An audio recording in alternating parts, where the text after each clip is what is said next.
এই তুমি কার সাথে রাত কাটায় আসলা? কোথায় গেছিলা? সত্যি করে বলো। তোর মার সাথে গেছিলাম, সারা রাত বসে রামায়ণ শুনছি। ও আচ্ছা, তার রামায়ণ শুনে তুমি কি শিক্ষা লাভ করলা? আরে রাখো তোমার শিক্ষা, আমি তো এখন পর্যন্ত বুঝতেই পারলাম না সীতা কার বাপ। हम इसका पति है, हमको सिर्फ फांसी का सजा चाहिए। আজকে সারা রাত গাড়ি চালাবো। পারবা না, কেন?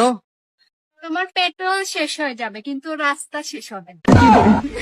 বাজান, আমার নতুন বিয়ে হয়েছে, আমার একটা মজবুত খাট বানা দিতে পারবেন? অবশ্যই পারবো ভাবি, আমি গ্যারান্টি সহকারে খাট বানায় থাকি। আচ্ছা তাই নাকি?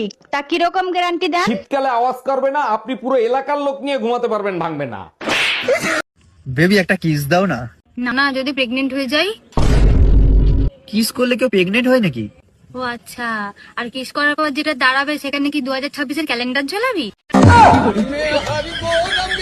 এই শোনো, পাশের বাড়ির ভাবি চাকরি করে, আমিও সিদ্ধান্ত নিছি আমিও চাকরি করব। ভাবি তো শিক্ষিত, তাই চাকরি করে। তোমার কি চেহারা দেখে চাকরি দেবে?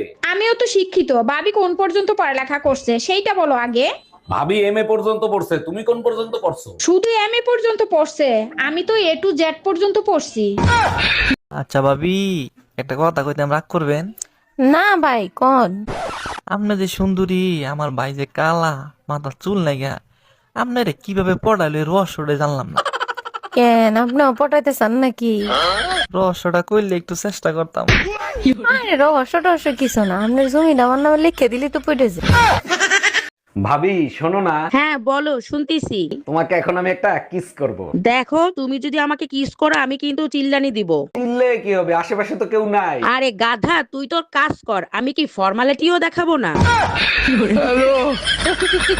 ভাবি, বাইরে দেখছি একটা মাইলে পার্কে করতেছে। গুরুগা, লাভ নাই। মানে বললাম না। আরে শালার গিয়ার বক্স আগের মতো নাই, নষ্ট হয়ে গেছে। ভাবি, বাইরে দেখছি একটা মাইলে পার্কে করতেছে। গুরুগা, লাভ নাই। মানে বললাম না। আরে শালার গিয়ার বক্স আগের মতো নাই, নষ্ট হয়ে গেছে। বেবি একটা কিস দাও না। না না, যদি প্রেগনেন্ট হয়ে যাই? কিস করলে কেউ প্রেগনেন্ট হয় নাকি? ও আচ্ছা, আর কিস করার পর যেটা দাঁড়াবে সেখানে কি 2026-এর ক্যালেন্ডার ঝোলাবি? এই আজকে টিভিতে খবর দেখছো? কই না তো, কেন কি হয়েছে? একটা মেয়ে তার বয়ফ্রেন্ডকে সাথে নিয়ে স্বামীকে মেরে ফেলেছে। তুমি চিন্তা করো না, আমার বয়ফ্রেন্ড এতটা খারাপ না। বিয়ের আগে তুমি আমারে কত কিছু কিনে দিতে, আর এখন বিয়ে হয়ে যাওয়ার পরে তুমি আমার একটা টিপের পাতাও কিনে দাও না। মানুষ বড়শিতে মাছ ধরার আগে টোপ দেয়, মাছ ধরার পরে না। কিছু তো আছে আমার ভাতারের মধ্যে, না হলে এত ঝগড়া ঝাঁটি হওয়ার পরও শান্তি একমাত্র তার কাছে লাগে। বুঝলো না আমি ব্যাপারটা, আমাকে জাদু ফাদু করেছে নাকি? এই, তুমি আমাকে জাদু করেছো? হ্যাঁ, সত্যি কথা কইবে কিন্তু, তুমি আমাকে জাদু করেছো? না হলে এত ঝগড়া ঝামেলা হওয়ার পর আমি তোমাকে ছেড়ে যেতে পারি? ছেলেকে বলো তুমি আমাকে জাদু করেছো। হ্যাঁ, একটা বাংলা, একটা সাড়ে সাতশো, আর সাথে কিছু চিপস, ঠিক আছে? ও বৌদি, নাম্বারটা। কি বললি? শুনিসনি যখন মারলি কেন? হ্যাঁ, শুনিসনি যখন মারলি কেন? শুনিসনি যখন মারলি কেন? শুনিসনি যখন মারলি কেন? হ্যাঁ, ইস, ভাবিরে যদি পাইতাম, সারা রাত কি যে করতাম। ভাইজান মনে মনে কি চিন্তা করতেছেন? যা ভাবতেছেন সেগুড়ে বালি। আরে না ভাবি, আমি তেমন কিছু ভাবতেছি না। মেয়েদের তো চিনেন না, চোখ দেখলেই বলে দিতে পারে। নোংরা চিন্তা ভাবনা বাদ দেন। আচ্ছা ভাবি, কোন জিনিস শীতের দিনে ছোট আর গরমের দিনে বড় হয়? যাও তো। আরে ভাবি, দিন শীতের দিনে ছোট আর গরমের দিনে বড়। তাহলে তুমি বলো তো, বুড়ো আঙ্গুলের সাথে শরীরের কোন অংশের মাপ এক? নাকের সাথে মাপ দিয়ে দেখো। এই আজকে টিভিতে খবর দেখছো? কই না তো, কেন কি হয়েছে? একটা মেয়ে তার বয়ফ্রেন্ডকে সাথে নিয়ে স্বামীকে মেরে ফেলেছে। তুমি চিন্তা করো না, আমার বয়ফ্রেন্ড এতটা খারাপ না। ওই চা বানাবো, খাবে? হ্যাঁ বানাও। আচ্ছা, চা একটু আদা দেবো, খাবে? হ্যাঁ দাও। চা একটু গোলমরিচ দেবো? হ্যাঁ দাও। তাহলে চা একটু তুলসী পাতা দেবো? শুনেছি নাকি খুব উপকারী। আদা রসুন পেঁয়াজ দিয়ে সব দিয়ে বানিয়ে রাখো, রাতে ভাত আছে। সত্যি করে বলো, এই বাচ্চা কার? 3 মাসে কারো বাচ্চা ডেলিভারি হয়? তুমি আমারে বিয়ে করছো কয় মাস হয়েছে? 3 মাস। আমি তোমারে বিয়ে করছি কয় মাস হয়েছে? 3 মাস। বাচ্চার ডেলিভারি হয়েছে কয় মাসে? 3 মাসে ডেলিভারি হয়েছে। তাইলে হইলো না 9 মাস? ও আচ্ছা। একটা বাংলা, একটা সাড়ে সাতশো, আর সাথে কিছু চিপস, ঠিক আছে? ও বৌদি, নাম্বারটা। কি বললি? শুনিস নি যখন মারলি কেন? হ্যাঁ, শুনিস নি যখন মারলি কেন? শুনিস নি যখন মারলি কেন? শুনিস নি যখন মারলি কেন? হ্যাঁ, কিছু তো আছে আমার ভাতারের মধ্যে, না হলে এত ঝগড়া ঝাঁটি হওয়ার পরও শান্তি একমাত্র তার কাছে লাগে। বুঝুনো না আমি ব্যাপারটা, আমাকে জাদু ফাদু করেছে নাকি? এই তুমি আমাকে জাদু করেছো? হ্যাঁ, সত্যি কথা কইবে কিন্তু তুমি আমাকে জাদু করেছো? না হলে এত ঝগড়া ঝামেলা হওয়ার পর আমি তোমাকে ছেড়ে যেতে পারি নাকি? ছেলেকে বলো তুমি আমাকে জাদু করেছো। হ্যাঁ,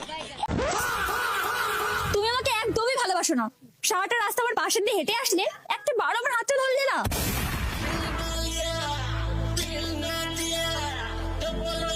এখন নতুন বছর আসতেছে, তুমি যদি ভালো হয়ে থাকো তাইলে তোমার সাথে থাকবো, তা না হলে থাকবো না। তার আগে বলো আমি খারাপ ছিলাম কবে? আমি তো সবসময়ই ভালো। সারাদিন অন্যের বউয়ের দিকে নজর দাও, এটা কি কোনো ভালো লক্ষণ? আচ্ছা ঠিক আছে, নতুন বছরে 2টা কসম কাটলাম, অন্যের বউর দিকে আর কখনো নজর দিব না। বলো কি, তাই নাকি? সত্যি? আর দ্বিতীয়টা? অন্যের বউকে কখনো অন্যের বউ মনে করব না।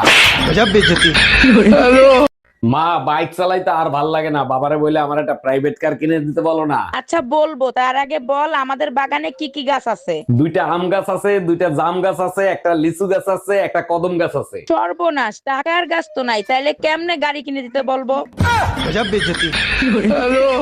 জানো তুমি এতটাই সুন্দর, তোমাকে দেখে অনন্তকাল নিদ্রাবিহীন থাকা যায়। তোমার সাথে আমি সম্পর্ক রাখতে পারবো না, ব্রেকআপ। ব্রেকআপ? এগুলো কি বলো তুমি? কোন অপরাধের শাস্তি দিচ্ছ তুমি আমায়? তোমাকে বিয়ে করলে বাচ্চা কালো হবে, তাই ব্রেকআপ। হ্যালো কুরিয়ার দাদা, তুমি কিন্তু এখন ভুলেও আমার বাড়ির সামনে পার্সেল দিতে এসো না। তুমি ঠিক 1 ঘন্টা পরে আমার বাড়ির সামনে আসো। আরে আমার বর বাড়ির সামনে ডান্ডা নিয়ে দাঁড়িয়ে আছে, আমাকে তো ডান্ডাতে ঠান্ডা করবেই, সাথে তোমাকেও করবে। হ্যাঁ, তুমি কিন্তু ভুলেও আমার বাড়ির সামনে এসো না।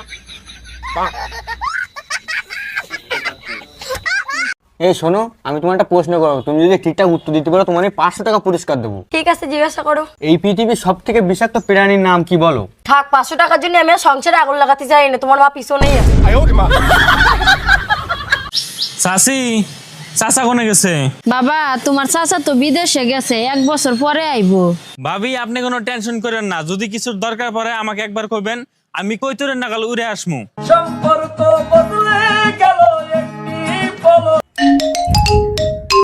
হ্যালো ছোট গিন্নি, কি ব্যাপার? আজকে কি মনে করে ফোন দিলা? হ্যাপি বার্থডে দুলা ভাই, জন্মদিনের অনেক অনেক শুভেচ্ছা রইলো। খালি মুখে উইশ করলে চলবে না ছোট গিন্নি, আদর করে উইশ করতে হবে। দুলা ভাই আদর করে উইশ তো করতে চাই, কিন্তু আপা টের পাইলে আপনার জন্মদিন মরণদিন হয়ে যাবে। ভাবি, এবারও আমি ইলেকশনে দাঁড়াইছি, আগের বারের মতো এবারও আমারে ভোট দিয়ে জয়যুক্ত করবেন। হাইকোর্ট থেকে রায় নিয়ে আইছেন বোর পারমিশন ছাড়া বিয়ে করতে পারবেন, আবার আসছেন ভোট চাইতে। দেখেন ভাবি, পুরুষ তো সারা জীবন নির্যাতিত হয়, তাদের পক্ষে একটা রায় গেছে, তাতে কি এমন হয়েছে? খবরদার নারী ভোটারের কাছে ভোট চাইতে যাবেন না, টুনটুনি কেটে হাতে ধরায় দেবে।